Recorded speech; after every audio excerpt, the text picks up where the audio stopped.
Hi, it's Nani and Tracy with Alaska Real Estate Talk today. We are missing one of our co-speakers, Erik. He's out at a real estate conference, actually for real property management, their national conference. So he will be missed today, but I know he'll come back with some great information for next time. Per some of our viewers, we had a request of what they should do to prepare for a home purchase. So Tracy and I will be talking and having a pretty candid conversation about more of the blunders and mishaps of things that people haven't done to prepare properly for their home purchase. Whether you're a first-time home buyer, whether you are a seasoned buyer and you are moving up into your second home, or whether you're looking at downsizing to your forever last home or whatnot. So, yeah, I'll probably just to me, like before I came to the scene, I had a buyer call me and they wanted to make an offer on the house, and they hadn't pulled their credit or anything, so they didn't have a credit score. You have to have a credit score to buy a house. So, I definitely can educate people and help them on how they can obtain a credit score, but it takes time. It's not instantaneous. Well, I think you were telling me just before we got started that this person already had a house picked out. Yeah. And I mean, I've seen that happen before as well. Like, oh, I'm going to go look at homes, I'm going to drive by, I'm going to go look at, for sale by owners, or I'm going to go look at open houses. And even to where some realtors will get them out and say, oh yeah, I'm good to go. And then they find their perfect house, and then they want to get a loan package done with you. And let's face it, getting the loan package part of it is the least fun part of the process. Yeah. But it's probably the most important. So why do you think it's the least fun? Like, what's the hesitation there? Why do you think people? That's a really good question. I've had a couple comments to me, like they're scared because they don't want to be told no. Right. They don't know. They think their credit's horrible, and really it's fine. They can get a house. It's the unknown, especially with the newer buyers, the buyers that haven't purchased before. Well, isn't it more waste of time and more scary to go out and do all this other stuff than just hurry up and get? Maybe, if you don't see it, it's not there kind of thing. So maybe that's what they're thinking. But definitely really important to at least get your credit pulled and talk to a professional. It doesn't cost. But Tracy, I get my credit score on my credit card report every week, and I get this little email that tells me that I have a 750 score, so I'm fine, I'm great. Such a good point, because for whatever reason, the free credit reports the scores are artificially inflated. So if you're getting a free credit report and your credit score says 740, normally it's about 40 points lower when I pull it, when I use my scores. That's huge. That's a lot. It is. It's a huge difference. And I don't know why that is. Yeah, well, I mean, I guess to me it's like, why not just hurry up and get that part done and shop with confidence, and then that way you can know what your price point is. You can walk in and talk to your realtor and say, hey, yeah, I've got this done. I know exactly how much I want to spend. And, the thing is people, I mean, I know in my world of selling real estate, if you can afford a $700,000 home, I don't care if you want to buy a $500,000 home. And I think that's a common fear up there is people like, oh, if they know that I can pay this much, then they're going to push me to do that. Right. And that's not. No, and the other thing I think that is a misconception is how long people think it takes to get pre-qualified. I can normally pre-qualify somebody in 15 minutes. So 15 minutes, and that's if they have what? What are the primary things that they need to? Yep, absolutely. So the normal things, and I have a little list here, and our friendly assistant Jessica will upload it after we're done.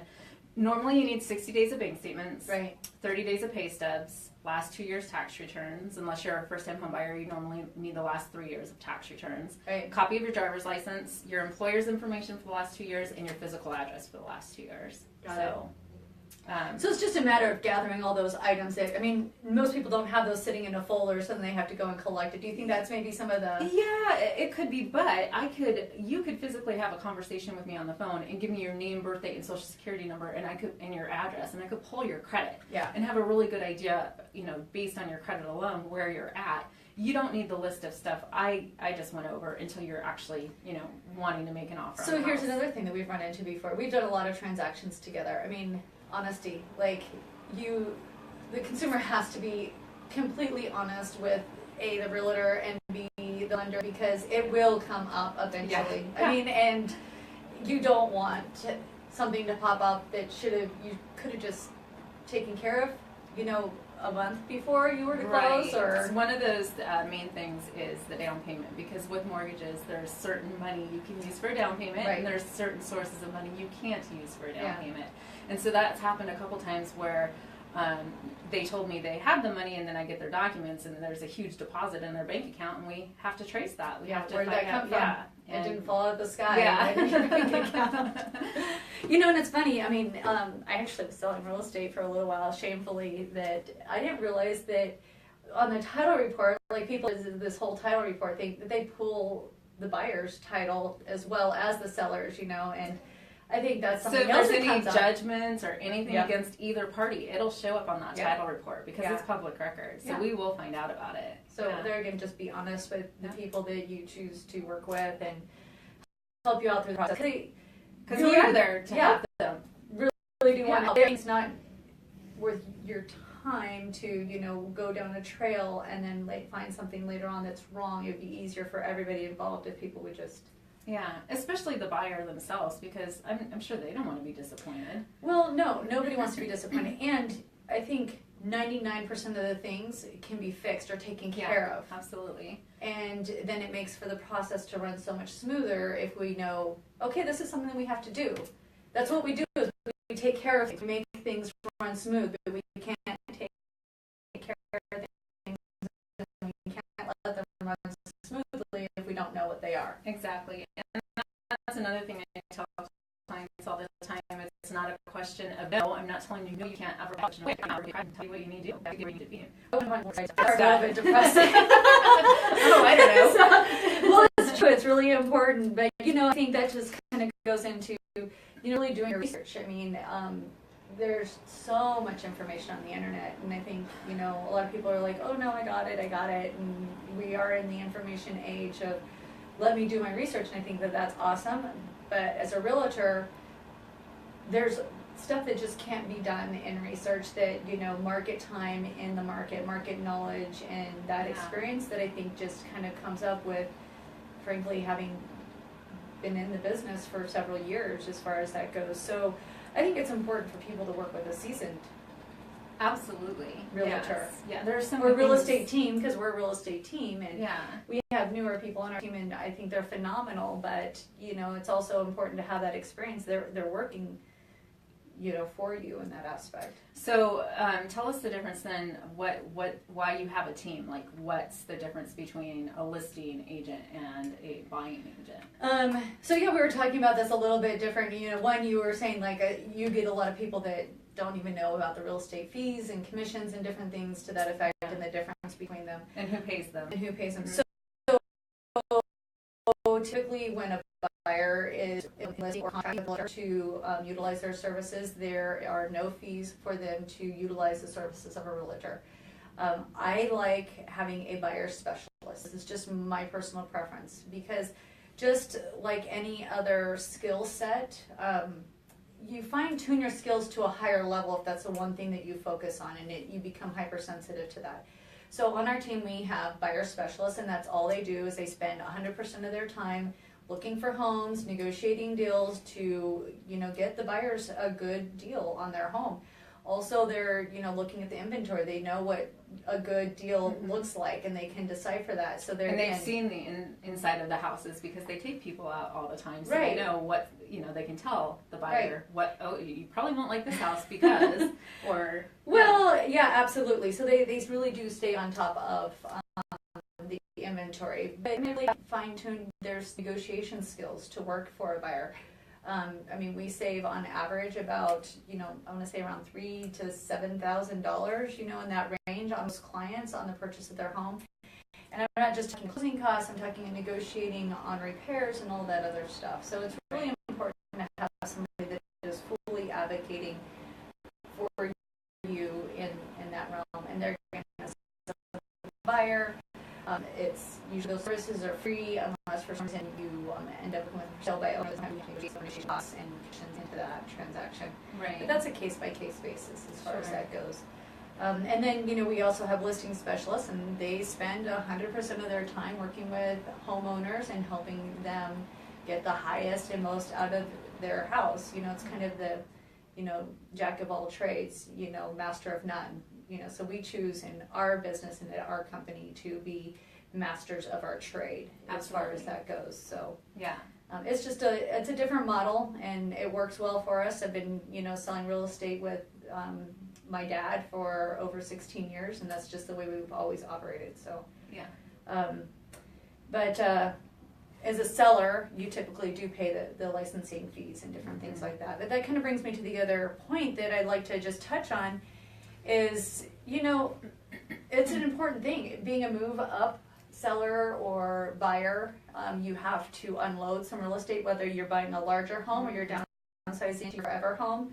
There's a lot of things to be thinking about. How do you feel about that when it comes to simultaneous closings, which basically, you've got one person selling a home at the same time they want to buy a home and they want to, move into that home.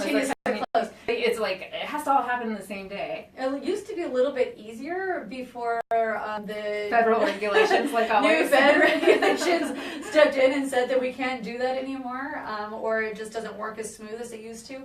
But really, it's there again, it comes down to the negotiation skills. I mean, that's to me what the cost is. I mean, anybody can put a lockbox on a house. Anybody can open up a home to a consumer and let them in, and anybody can put a house in the MLS. But it is the skills over time, the negotiations that are priceless to me in my industry as far as that goes. Make or break a deal. Sometimes. Right. So we love working with transitional buyers. I mean, somebody who has a house that they want to move up into their next home, or maybe the best idea is to turn that into an investment so that they can build, their investment portfolio as part of their retirement. Yeah. And those are all things that you really do need to, I think, sit down and counsel with your real estate team.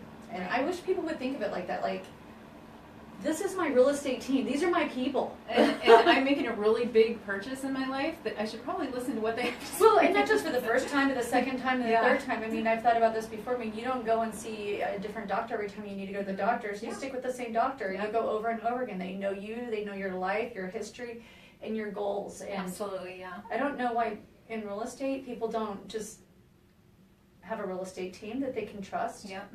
On a regular basis, which is why I love working with you and Erik, because you guys are my real estate team. Yeah, I can trust. Yes, you are. Yeah, absolutely. And it's nice to have a relationship built like that with people in the industry, because not every real estate agent or mortgage lender or property manager has a team. Right. And to have a team that's so seasoned it's like things go flawless most of the time. So, yeah. Well, I think we could probably talk about this subject matter for forever, hours and for days.